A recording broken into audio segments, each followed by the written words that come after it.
So I've been showing different examples of why we should go with fidelity as opposed to belief. I pointed out that nobody can tell me what it was Abraham believed that made him righteous with God. I defy anybody to tell me what it was Abraham believed that made him righteous with God. I also defy you to tell me why God should consider credulity some sort of a virtue. Why is gullibility a virtue? I've been asking these questions all year long. Now, today, I want to talk about the content of the two letters from which we get our soteriology from, our gospel from. Our theory of what makes us righteous with God comes mainly from two letters. Also, a third you could throw in Ephesians, but primarily it is Romans and Galatians, where Paul contrasts obedience to the law of Moses with belief in Jesus or obedience to Jesus. That's the question. Clearly, he's contrasting the law, whatever the law is, with something else. And it's either belief in Jesus or it's allegiance to Jesus. And what I'm saying is he is contrasting fidelity to the law of Moses, honoring all its prescriptions for atoning for sin, like a Pharisee, like Paul would. He's either contrasting that with fidelity to Christ, or he's contrasting fidelity to the law of Moses with beliefs about Jesus.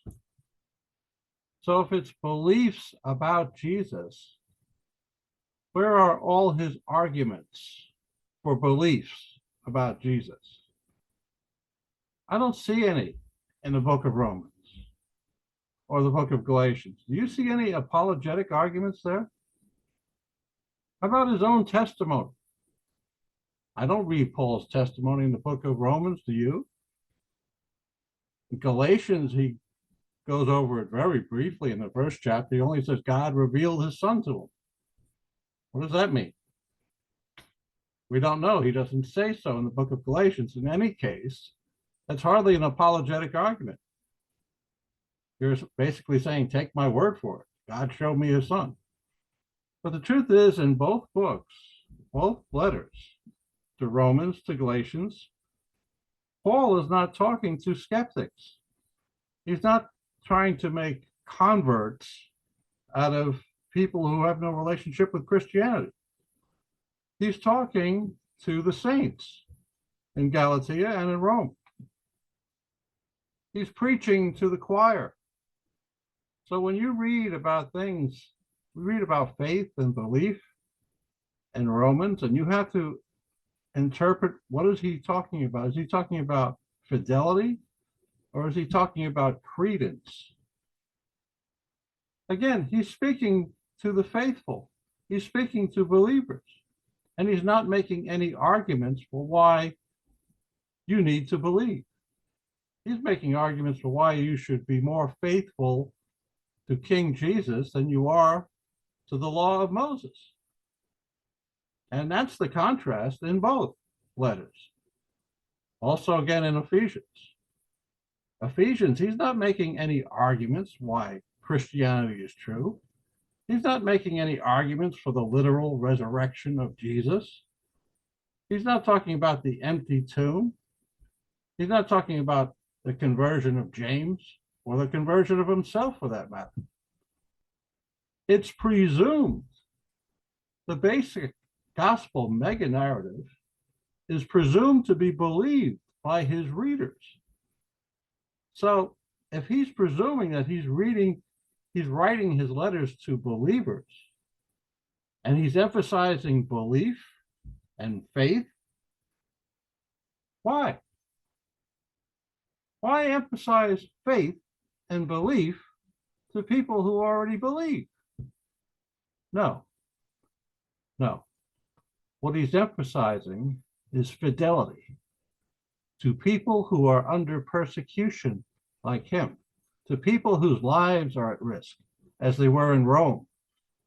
When he writes a letter to the Romans, it's just a few years before Nero is going to light the streets of Rome with Christians on crosses, burning in the night. It's just a few years before that. Same thing in Galatia. These people are at strong risk from both the Jews and the Romans. They are a despised sect of Christians. So when he's writing about faith, when he's writing about belief, that verb that gets mistranslated belief, no.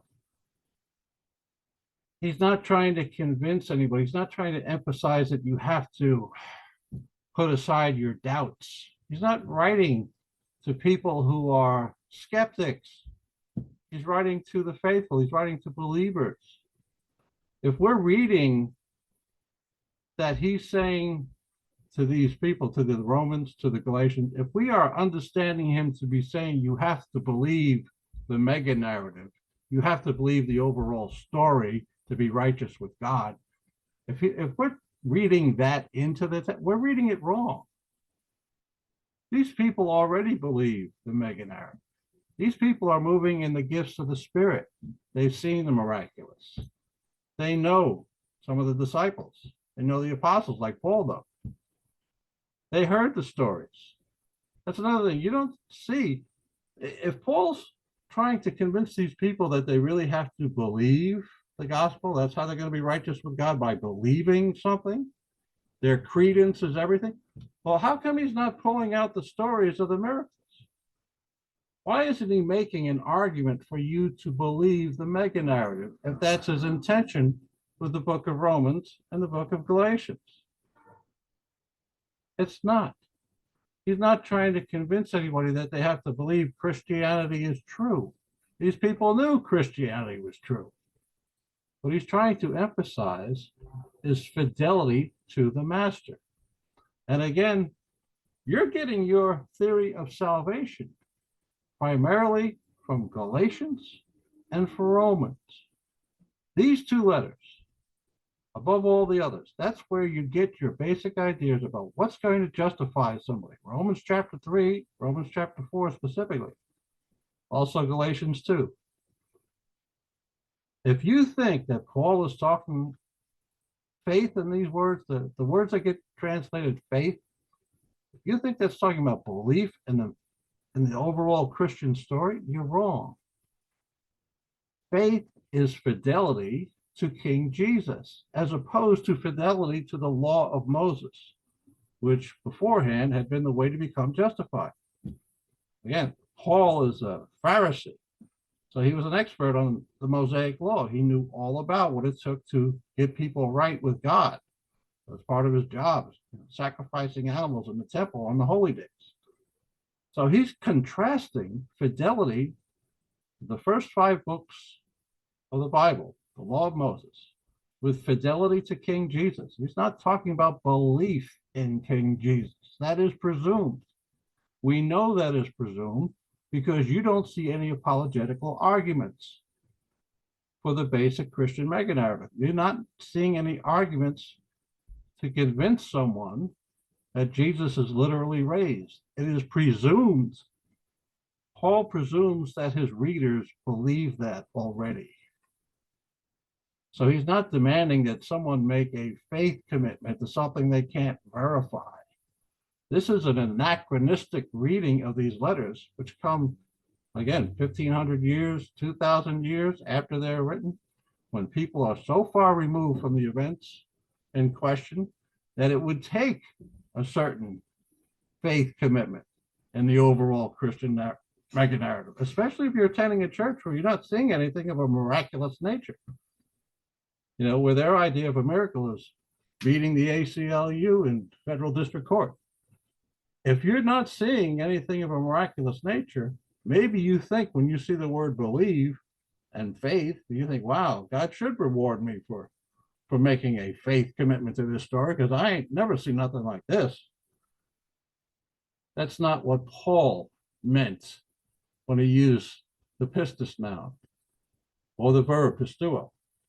He was not talking about belief in the overarching story of Christianity. No, he's talking about fidelity to King Jesus during a time of brutal persecution, a time that's going to take him away pretty soon, and the rest of the apostles. So it's fidelity to the master which is being spoken of, as opposed to fidelity to the law of Moses. That's what is being contrasted in Galatians and Romans. It's not contrasting doing good works like helping little old ladies across the street with believing that Christianity is actually true. Like he actually rose on Easter Sunday. That's not what Paul is contrasting in Romans and Galatians. He's not saying it's a choice between being a really good person or believing that Jesus actually did rise on Easter Sunday. No.